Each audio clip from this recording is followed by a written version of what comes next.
Teks ini cukup panjang. Bapak Ibu harus sedikit sabar untuk mendapatkan poinnya. Darius orang Media menerima pemerintahan ketika ia berumur 62 tahun. Darius adalah raja Persia. Raja Persia. Israel dibuang, diangkut ke pembuangan oleh kerajaan Babel. Semua itu diizinkan terjadi oleh Tuhan. Kemudian Tuhan membangkitkan sebuah kerajaan lain lagi, yaitu kerajaan Persia. Lalu berkenanlah Darius mengangkat 120 wakil-wakil raja atas kerajaannya. Mereka akan ditempatkan di seluruh kerajaan. Membawahi mereka diangkat pula 3 pejabat tinggi. 120 wakil raja, membawahi mereka diangkat 3 pejabat tinggi. Daniel adalah salah satu dari ketiga orang itu. Daniel adalah orang Israel, tetapi dia menjadi satu di antara ketiga orang penting dalam kerajaan Persia di bawah pemerintahan Raja Darius.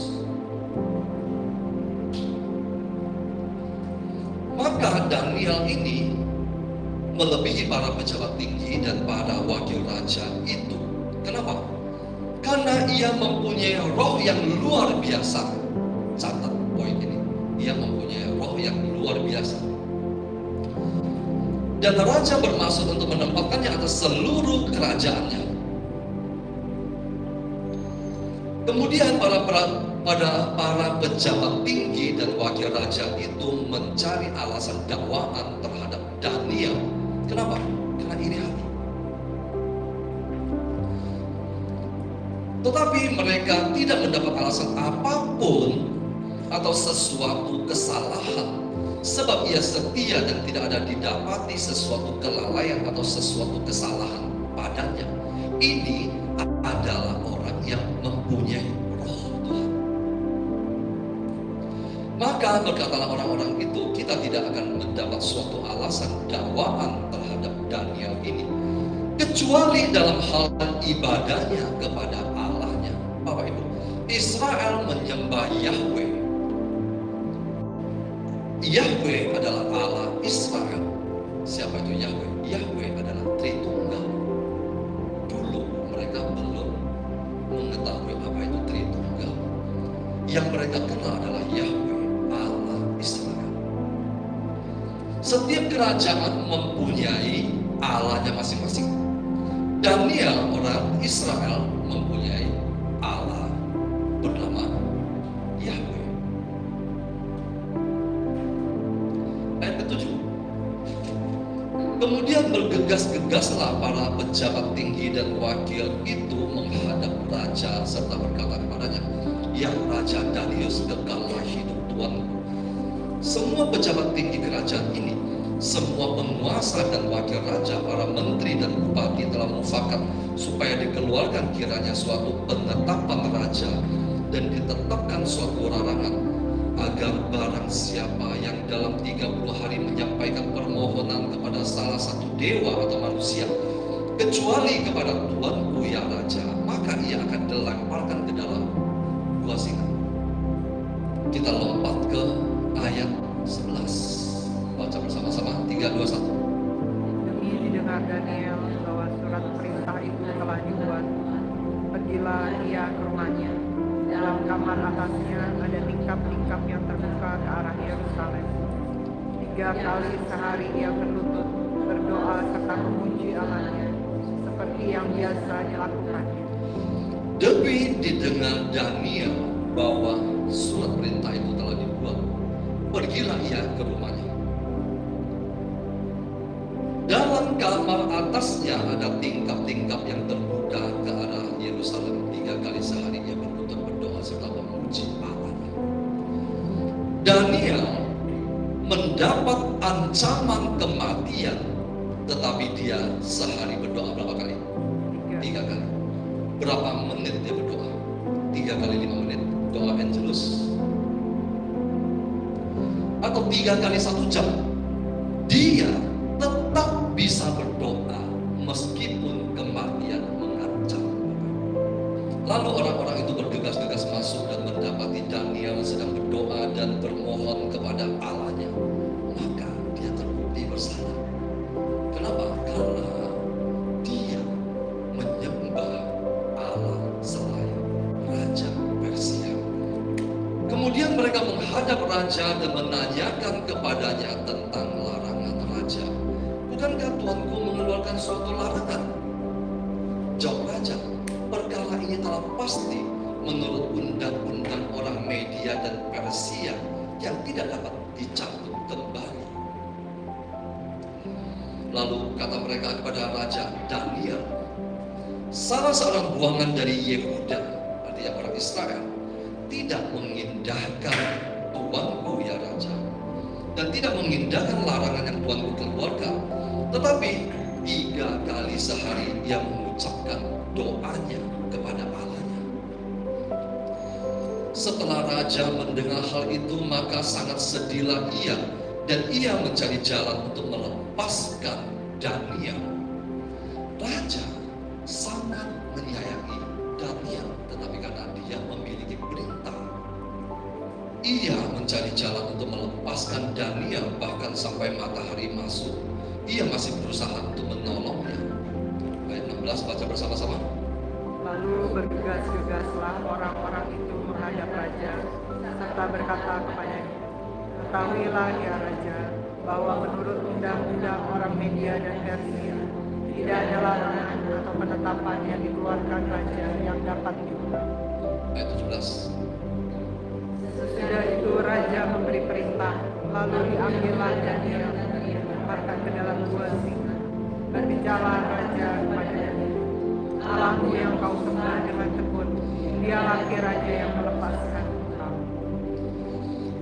Raja berkata kepada Daniel yang ada di dalam gua singa, Allahmu yang kau sembah dengan tekun, dialah kiranya yang melepaskan engkau. Maka dibawalah sebuah batu dan diletakkan pada mulut gua itu. Lalu raja mencap itu dengan cincin meterainya. Artinya tidak ada yang boleh membukanya. Ayat 19 bersama-sama. Lalu pergilah raja ke istananya dan berpuasalah ia semalam-malaman itu. Dia tidak menyuruh datang penghibur-penghibur, dan ia tidak dapat tidur. Pagi-pagi sekali ketika fajar menyingsing, bangunlah raja dan pergi dengan buru-buru ke gua singa. Dan ketika ia sampai dekat gua itu, berserulah ia kepada Daniel dengan suara yang sayu. Coba perhatikan, sang raja begitu mengasihi Daniel yang orang asing. Daniel, hamba Allah yang hidup, Allahmu yang kau sembah dengan tekun, telah sanggupkah ia melepaskan engkau dari singa-singa itu? Ada berapa ekor singa? Lebih dari 1. Telah sanggupkah ia melepaskan engkau dari singa-singa itu? Lebih dari 1 ekor singa. Lalu kata Daniel kepada raja, ya raja, kekallah hidupmu. Ayat 23, silakan. Allahku telah mengutus malaikatnya untuk mengatupkan mulut singa-singa itu, sehingga mereka tidak mengapa-apakan aku. Karena ternyata aku tak bersalah di hadapannya, tetapi juga terhadap Tuanku ya Raja. Aku tidak melakukan kejahatan. Lalu sangat sukacitalah raja, dan ia memberi perintah supaya Daniel ditarik dari dalam gua itu. Maka ditariklah Daniel dari dalam gua itu, dan tidak terdapat luka apa-apa padanya, karena ia percaya kepada Allahnya. Karena dia apa? Percaya kepada Allahnya. Apakah di dalam itu sungguh ada singa? Apakah benar di dalam itu ada singa yang benar-benar bisa menerkam? Ayat 25, silakan. Raja memberi perintah, lalu hadirlah orang-orang yang menuduh Daniel, dan mereka dilemparkan ke dalam gua singa, baik mereka maupun anak-anak dan istri-istri mereka. Belum lagi mereka sampai di dasar gua itu, singa-singa itu telah menerkam mereka, bahkan meremukkan tulang-tulang mereka. Lanjut. Kemudian Raja Darius mengirim surat kepada orang-orang dari segala bangsa, suku bangsa dan bahasa yang mendiami seluruh bumi bunyinya. Bertambah-tambahlah kiranya kesejahteraan. Bersama ini kuberikan perintah bahwa di seluruh kerajaan yang kukuasai, kata Raja Persia Darius, orang harus takut dan gentar kepada Allahnya Daniel, sebab dialah Allah yang hidup, yang kekal untuk selama-lamanya.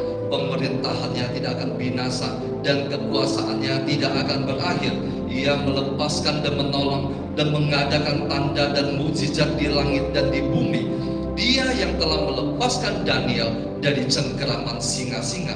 Dan Daniel ini mempunyai kedudukan tinggi pada zaman pemerintahan Darius dan pada zaman pemerintahan Kores, orang Persia itu. Saya bawa dalam doa, saya bertanya, Tuhan, kenapa Daniel tidak dimakan singa? Karena Daniel bukan manusia, dia adalah roh. Dia adalah manusia roh, manusia rohani. Singa tidak dapat menyentuh dia. Bapak Ibu, di mana medan peperangan Anda dan saya? Bapak Ibu, Anda datang ke sini jauh-jauh, Anda memiliki banyak persoalan. Tanpa persoalan, malam minggu tidak ada orang yang mau datang ke sini. Termasuk yang berbicara ini, persoalannya lebih banyak dari Anda. Bapak Ibu percaya saya punya banyak persoalan? Percaya? Kemarin ada yang datang konseling jauh-jauh mengatakan persoalannya begini.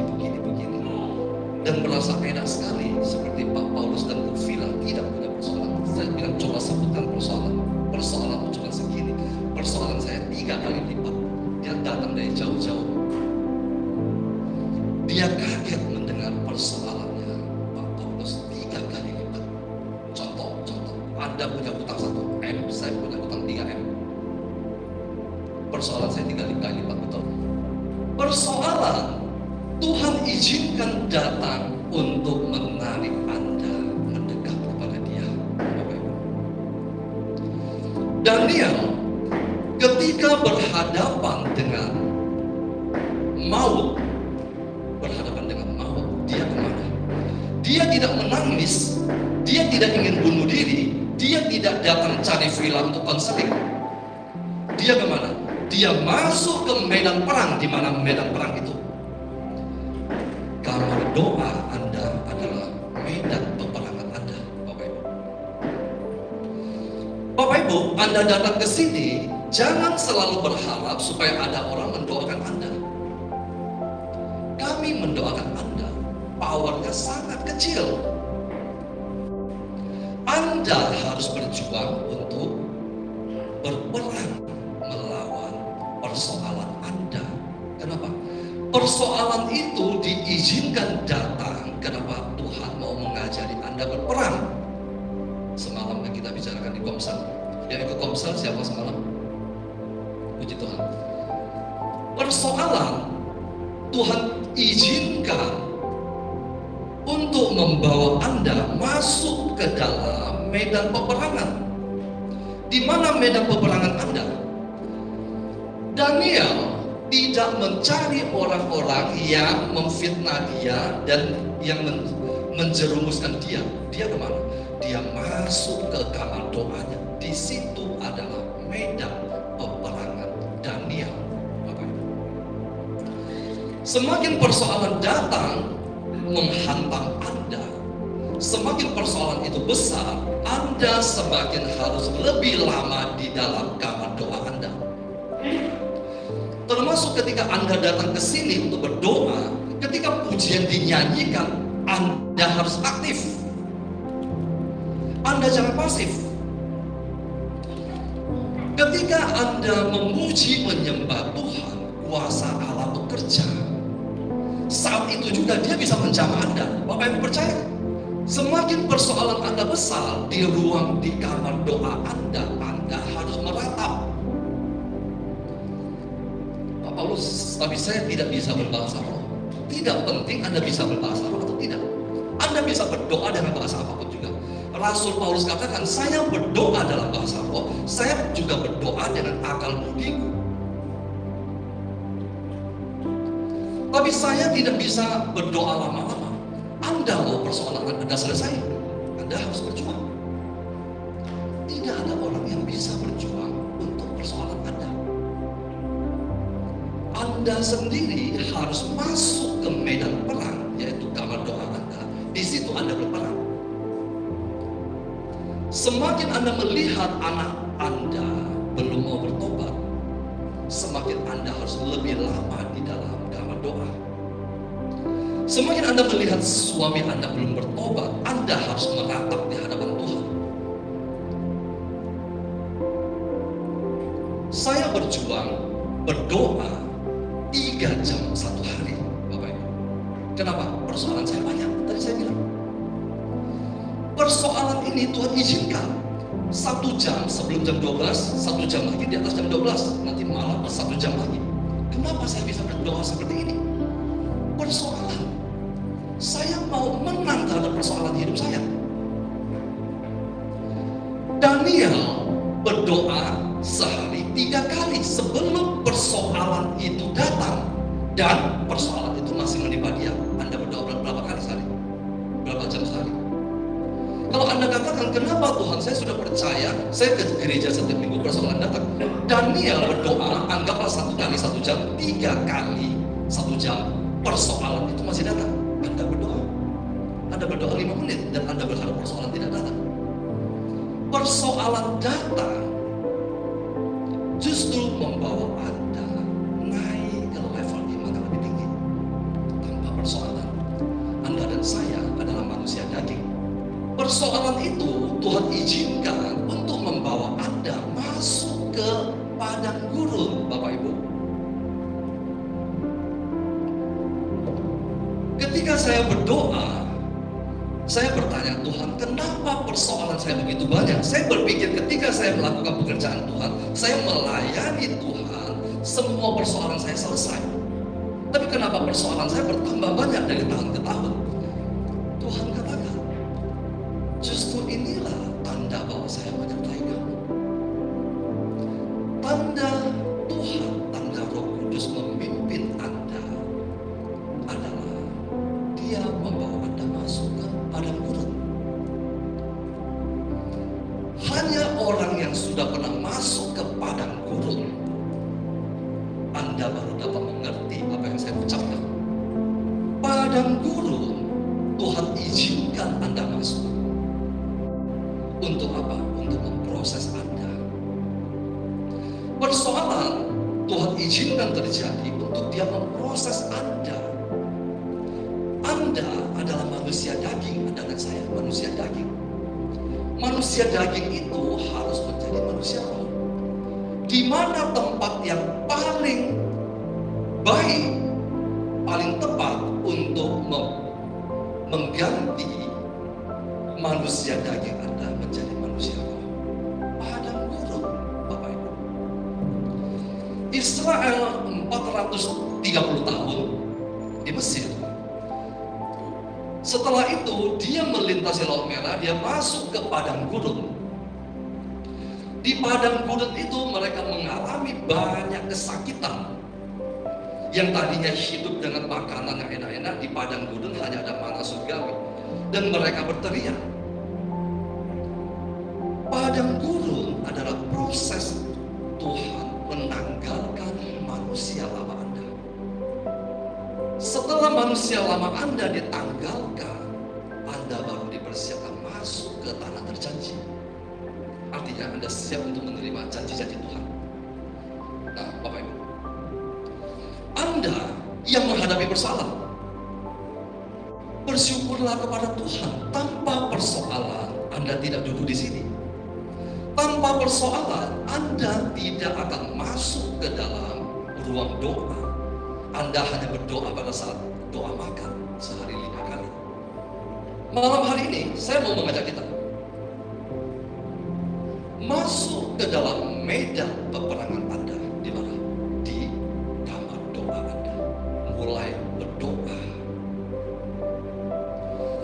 Anda mau berdoa dengan pujian penyembahan apapun juga terserah Anda. Yang penting Anda berdoa dengan aktif. Cara berdoa dengan aktif gimana? Tidak harus Anda duduk atau berlutut atau menyalakan lilin berdoa. Anda boleh berdoa sambil berjalan bolak-balik. Terima kasih Tuhan, saya percaya persoalan yang menimpa saya akan selesai. Saya percaya persoalan yang menimpa saya akan selesai. Bolak-balik 1 jam dengan kata-kata yang sama. Nanti 1 jam lagi, saya percaya Tuhan tanganmu tidak kurang panjang untuk menolong dan sebagainya. Itu adalah doa. Doa bukan hanya Bapa kami salam Maria, saya sudah 70 kali Bapa kami dan sebagainya. Coba berdoa dengan aktif Bapak Ibu, dan Anda akan melihat manfaatnya. Doa tidak serta-merta menyelesaikan persoalan hidup Anda. Saya berdoa dan Tuhan tidak menjawab saya. Lalu kenapa saya tetap berdoa? Karena pada saat saya berdoa, saya sadar bahwa Tuhan bersama saya. Dia belum menjawab doa Anda. Lalu kenapa Anda tetap mau berdoa? Karena Anda percaya dengan kesadaran penuh Dia sedang bersama dengan Anda. Kalau pada saat itu juga Tuhan langsung menyelesaikan persoalan Anda, besok Anda sudah tidak lagi berdoa. Tuhan izinkan persoalan itu dalam satu kurun waktu yang sangat panjang supaya apa? Supaya Anda konsisten berdoa. Sampai Anda berdoa tidak lagi meminta Tuhan menyelesaikan persoalan Anda, tetapi Anda berdoa karena Anda rindu mencari Tuhan. Saat itulah Tuhan menjawab doa Anda. Awal mulanya Anda berdoa, kenapa? Karena Anda punya masalah. Saya mau anak saya bertobat, suami saya kembali dan sebagainya. Itu persoalan. Persoalan Tuhan izinkan. Tetapi itu adalah proses. Saya berdoa supaya rumah saya dijual, tapi tidak terjual. Anda berdoa terus supaya terjual, belum terjual. Anda masih tetap mau berdoa. Anda akan berdoa dan berdoa sampai pada satu titik Anda tidak lagi meminta suami Anda pulang, anak Anda bertobat, tetapi Anda benar-benar masuk ke dalam doa dan berkata, Tuhan, apapun yang terjadi, terjadilah sesuai dengan kehendak. Nah, sampai pada satu titik Anda berdoa, yang Anda inginkan hanya, Tuhan, buka mataku supaya saya dapat melihat rancangan-Mu. Anda sudah melihat perbedaannya. Tadi Anda berdoa minta apa? Minta pasangan, minta anak kembali, suami kembali, rumah terjual. Tetapi dalam satu proses, setelah Anda konsisten setiap hari, seperti Daniel konsisten, maka Tuhan akan menyatakan kepada Anda bahwa yang Anda cari, Anda minta sebetulnya bukan itu. Itu adalah cara Tuhan memanggil Anda, Bapak Ibu. Daniel berdoa 3 kali sehari dan dia masih menghadapi ancaman. Apalagi Anda dan saya tidak berdoa 3 kali sehari. Daniel berdoa 3 kali sehari dan dia tidak takut mendengar berita maut itu. Betul. Nah, kalau Anda mau hidup damai sejahtera, sukacita, tidak ada kekhawatiran, ketakutan, berdoalah. Setiap hari Anda masuk ke ruang doa, doa memberikan kepada Anda kekuatan. Makanya Yesus di Taman Getsemani berkata kepada murid-muridnya, roh itu penurut, tetapi daging lemah. Makanya dia berkata kepada Petrus, berdoalah supaya kamu jangan jatuh ke dalam pencobaan. Ketika Petrus tidak dapat berdoa 1 jam, maka Yesus ditangkap dan dia lari, dan kemudian dia menyangkal Yesus. Kenapa? Karena dia tidak berdoa ketika Yesus memperingatkan kepada dia untuk berdoa. Medan peperangan Anda ada di ruang doa Anda. Semakin banyak persoalan yang datang, semakin Anda harus lebih banyak waktu di situ. Ada yang mau mulai berdoa 1 jam sehari besok atau malam ini?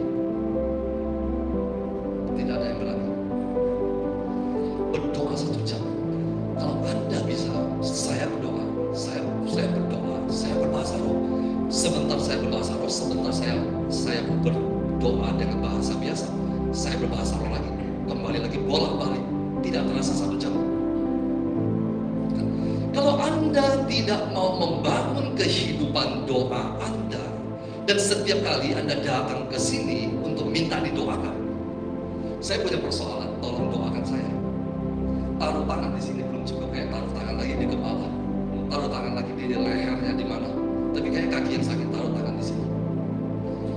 Bapak Ibu, mau sampai kapan Anda selalu minta orang mendoakan Anda?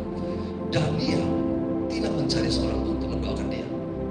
Dia masuk ke ruang doa, dia berdoa sehari 3 kali. Larangan tidak boleh lagi berdoa, dia tetap berdoa. Kenapa? Dia tidak dapat hidup tanpa doa. Ketika Anda berdoa setiap hari, roh Anda menjadi kuat. Musuh dapat melemparkan Anda ke dalam gua singa, tetapi Yesus ada di dalam situ menunggu Anda. Tidak ada singa yang dapat melukai Anda. Musuh Anda dapat menekan Anda. Bapak Ibu, kita sama-sama tahu bagaimana cara iblis menghancurkan manusia yang kita sudah pernah sampaikan berkali-kali. Iblis menyerang menghancurkan manusia dengan 2 cara. Yang pertama dengan zona nyaman. Anda hidup berkelimpahan, semuanya baik-baik, Anda tidak butuh Tuhan. Itu adalah cara pertama, zona nyaman. Cara kedua adalah iblis akan menyerang Anda dengan apa? Dengan tekanan. Dia mendatangkan banyak tekanan seperti Ayub. Harta hilang, semuanya hilang, istrinya berbicara seperti orang gila, dan kemudian seluruh tubuhnya juga hancur. Iblis menekan Anda supaya apa? Supaya Anda merasa Tuhan itu tidak ada. Kalau Tuhan ada, Dia tidak membiarkan saya menderita. Itu yang banyak orang-orang berteriak. Kalau Tuhan ada, Dia seharusnya tahu penderitaan saya. Kalau Tuhan ada, seharusnya Dia menyelesaikan persoalan saya. Tuhan hanya berperkara dengan Anda ketika Anda mencari Dia. Anda harus memiliki rasa lapar dan haus akan Dia. Datang mencari Dia, menyembah di hadapan Dia. Semakin suami Anda belum bertobat, semakin Anda harus meratap di hadapan Tuhan. Setiap hari meratap di hadapan Tuhan. Kenapa? Itu adalah cara Anda berdoa. Coba ubah cara doa Anda. Anda berdoa sehingga roh Anda kuat. Setelah roh Anda kuat, Tuhan mengajari Anda untuk memberikan perintah kepada musuh-musuh Anda, gunung-gunung persoalan Anda untuk tercampak ke laut. Itu adalah cara doa yang sesuai dengan Alkitab, Bapak Ibu. Tuhan mengajari kita berperang. Setelah Dia mengajari kita berperang, Anda dan saya yang harus turun ke medan perang. Anda tidak selalu berteriak minta tolong Tuhan untuk berperang untuk Anda. Kenapa? Dia sudah mengajari Anda berperang. Kalau Anda tidak mau berperang, buat apa Tuhan mengajari Anda berperang? Anda berdoa supaya roh Anda kuat, sehingga persoalan apapun yang datang dapat Anda atasi. Lewat apa? Perintah dari mulut Anda. Anda berdoa sampai mulut Anda memiliki kuasa untuk memberi perintah supaya gunung persoalan itu pindah. Amin. Amin. Mau berdoa? Apa yang dimaksud dengan berdoa? Anda datang ke sini untuk berdoa. Kita memuji, menyembah Tuhan. Ketika kita menyembah Tuhan, lagu penyembahan, menyembah Tuhan, berbahasa roh, Anda sedang berdoa. Ketika Anda berdoa, roh Anda menjadi kuat.